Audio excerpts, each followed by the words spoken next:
We're coming to the end of this series on verb tenses. This is Lesson 8. In this lesson, we'll be studying the future progressive and future perfect. We'll look at forms and uses. Now, for the future progressive, I don't have an example in the interview that I did with Eric. Do you know why? It's because the other future forms are used more frequently. The future progressive is less common, but I did give you an example when I introduced this lesson. I said we'll be studying the future progressive and future perfect. Let's write that.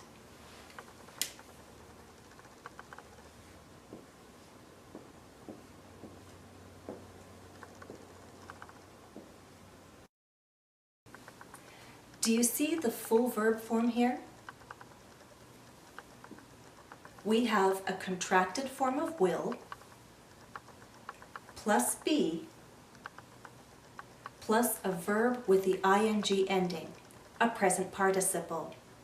This tells us that we have a progressive form, so we know we are expressing an action in progress. It's not complete.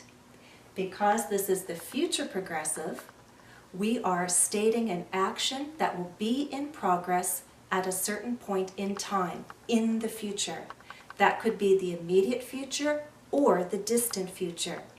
In this example, we're talking about the immediate future, this lesson.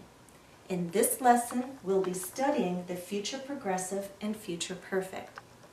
Now, I've already explained that the future progressive is less common. It's not used as frequently as will and be going to. That's one reason why I don't have an example of the future progressive in my interview with Eric. But another reason has to do with the nature of my relationship with Eric. He's a friend. And when we ask questions using the future progressive, it's more polite, a bit more formal. We can make announcements and statements about future events with the future progressive. Let me give you a couple examples. First, let's say that there is a reporter doing an interview and the reporter wants to ask Eric a question. To show respect, first the reporter will address Eric as Mr. Nugent. One question could be, Mr. Nugent, will you be recording any new songs? That's a nice, polite question. Also, let's say at a concert, I, as an organizer, am introducing a special guest, Eric. But because this is a formal setting, I could introduce him like this. Welcome to our concert. Tonight we have a special guest. Eric Nugent will be performing an original composition on his instrument, the new. Do you hear how that kind of statement is more formal in nature?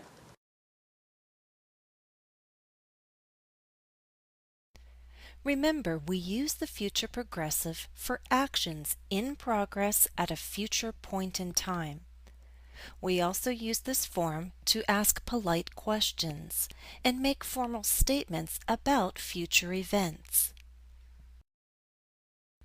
The future progressive uses will be plus a present participle, as in he will be performing. Be going to plus a present participle is also possible, so it's also correct to say he is going to be performing. Contractions, especially in spoken English, are common. It's my feeling, though, that will be plus a present participle is a bit more common for this form, and particularly more common when we make those polite inquiries. Remember that contractions are also common in negative forms. Will not becomes won't, as in he won't be performing this month. Be going to can have two ways to contract. We can say he's not going to be performing, or he isn't going to be performing. In short answers to yes/no questions, remember just to use the first auxiliary verb. Let's look at the examples. Will he be performing this month? Yes, he will. No, he won't. Are you going to be performing? Yes, I am. No, I'm not.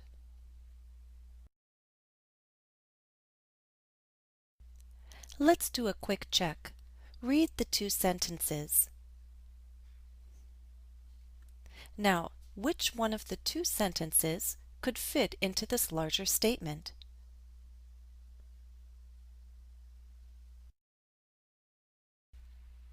The second sentence. Don't call before 8 because I'll be practicing. Here, the future progressive makes more sense because the speaker names a future point in time, before 8, and at that time an action will be in progress, so the speaker will be busy. As we turn our attention now to the future perfect and future perfect progressive, I'd like to ask you to watch another part of the interview that I did with Eric. This time, pay attention to what he says about his hopes and predictions for the new.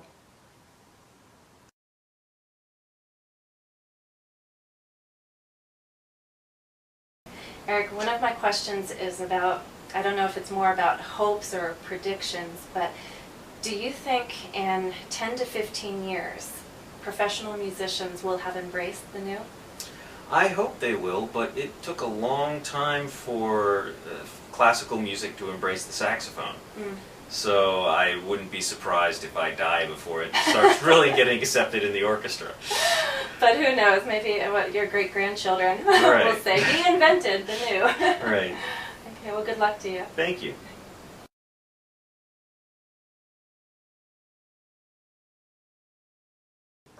Eric obviously has certain hopes, certain expectations for the new. The question is, are Eric's expectations realistic? What was your impression? I would say his expectations are realistic. When I asked this question, do you think in 10 to 15 years professional musicians will have embraced the new? Eric said, I hope so. But he also went on to recall the history of the saxophone and how it took time for that instrument to be accepted. I think that shows a balance between being optimistic and being realistic. Let's give more attention though right now to this question, and in particular, that verb form. What do you see? Will have plus a past participle. This is our example of the future perfect. Can you understand why it's being used here? Most often we use the future perfect to refer to an action that will take place or will be finished by a certain point in the future. In this example, I'm naming a future point in 10 to 15 years. And I'm asking Eric, do you think before this time period ends that the professional musicians and their world, will they have embraced the new? Will the act of embracing take place before 10 to 15 years is over?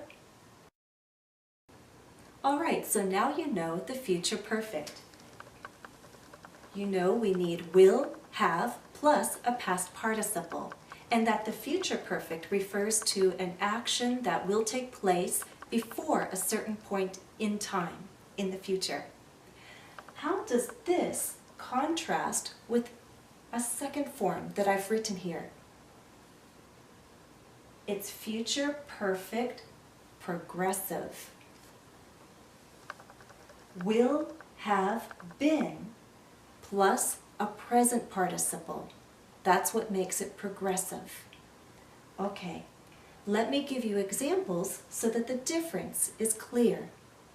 As you know, this is a series on verb tenses. I began this series last year. We are coming to the end of this series, and I hope that I will finish very soon. In fact, I hope that I will have made the final video in this series by the end of this month. Okay? So the focus is on completing an action before a certain point in time, before the end of this month. So hopefully By the end of this month, I will have made the last video for this series. Let's talk about my video making in general. I began making videos in 2007, around late summer or early fall. Right now, as I stand here, it's winter time. So I'm thinking now of the summer and the fall of this year. Well, by that time, I will have been making videos for language learners for 6 years, right? If I started in 2007, the year now is 2013. By this summer, I will have been making videos for 6 years. We're using the future perfect progressive to express duration. We're looking at how long an action will be taking place. I name a point in time in the future, and I'm looking at an action that's in progress, and I'm calculating the duration. How long will I have been making videos from one point in time to this future point in time?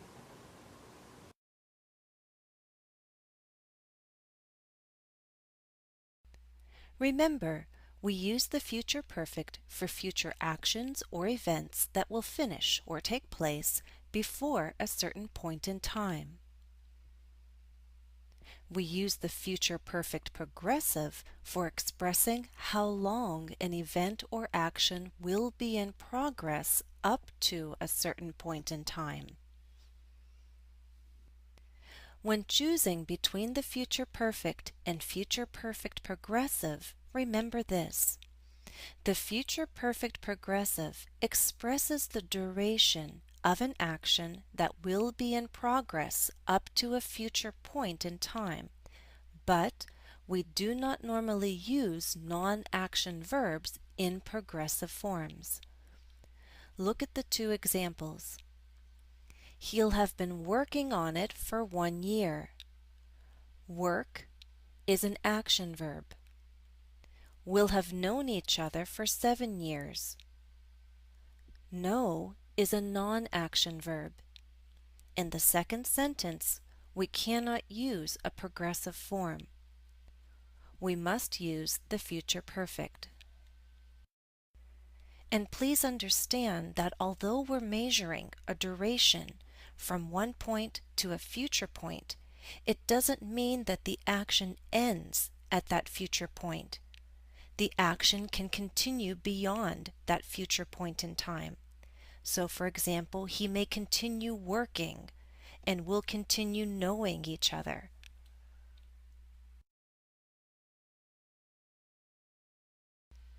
Recall the forms. The future perfect uses will have plus a past participle for all subjects, as in, he will have finished by then. The future perfect progressive uses will have been plus a present participle for all subjects. For example, by then I will have been working on this project for 1 year. And of course, contractions are common. Let's look at time expressions used with the future perfect and future perfect progressive. To name that future point in time, we can use by when. For example, by that time he'll have finished. By then he'll have finished. We can use by plus a month, a date, a year, as in by December he'll have finished. We can also create a time clause with by the time. Remember not to use a future verb form in the time clause. Use the simple present. For example, by the time you return, he'll have finished.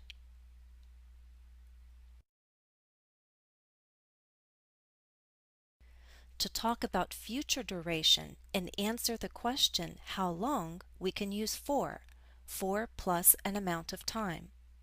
For example, Eric is married to a wonderful woman. Their anniversary is in September. This fall, they'll have been married for 12 years.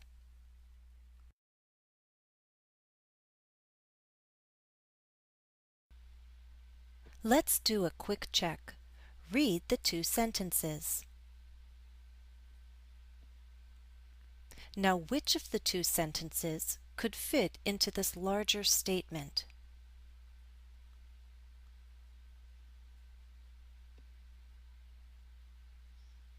The first sentence, correct? We need to get there soon to hear him play his song. By 8:15, he'll have played it already. We're focusing on an action being complete by a certain time in the future. By 8:15, he'll have played it already.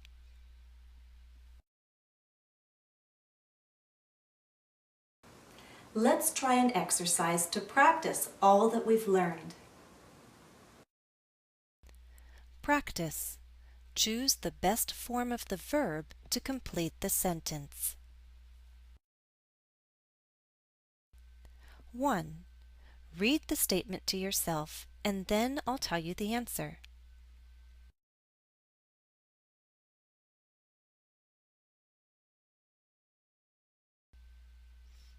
Answer.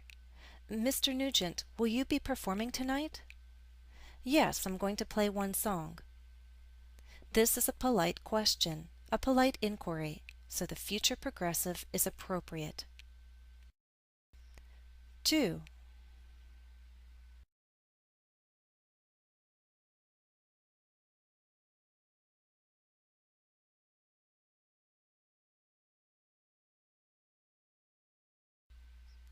Answer. Mr. Nugent, may I interview you right after the concert, around 9? I'm sorry, I'm going to be meeting with some of the other musicians. How about later? Here, Eric is thinking about that future point in time, around 9, and he's explaining that at that time, another action will be in progress. He's going to be meeting with some of the other musicians.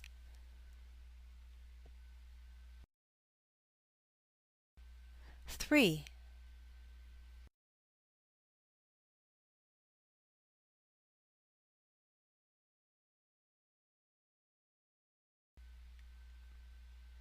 Answer. Mr. Nugent, I heard you started on a second version of the new. How long have you been working on it? Here, the present perfect progressive is the best choice. The person is assuming work has begun and wants to know the duration from that point till now.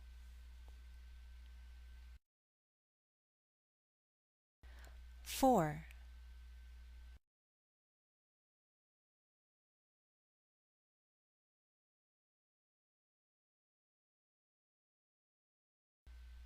Answer. How long? Well, I began last spring, so by this May it will have been 1 year. We use the future perfect because although we're speaking of duration, the verb be is not used in its progressive form. We're measuring from a past point in time to a future point. It will have been 1 year.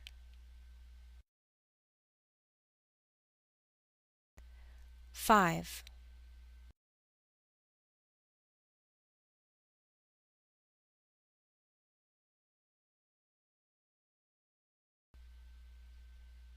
Answer. Please call me Eric. Thank you. Eric, will you have completed your work on the conical version by 2014? Here, the future perfect is the best choice. Why?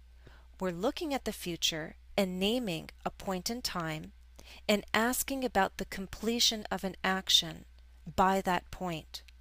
So, will you have completed your work? Is the best question here. 6.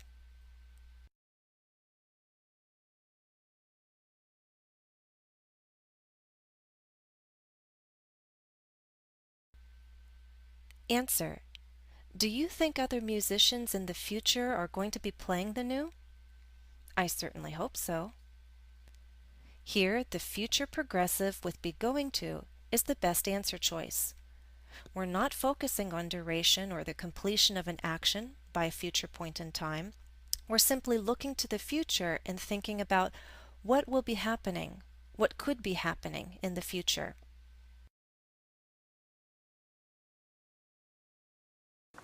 That's all for this lesson. Thank you for watching, and I hope to see you again soon. Happy studies!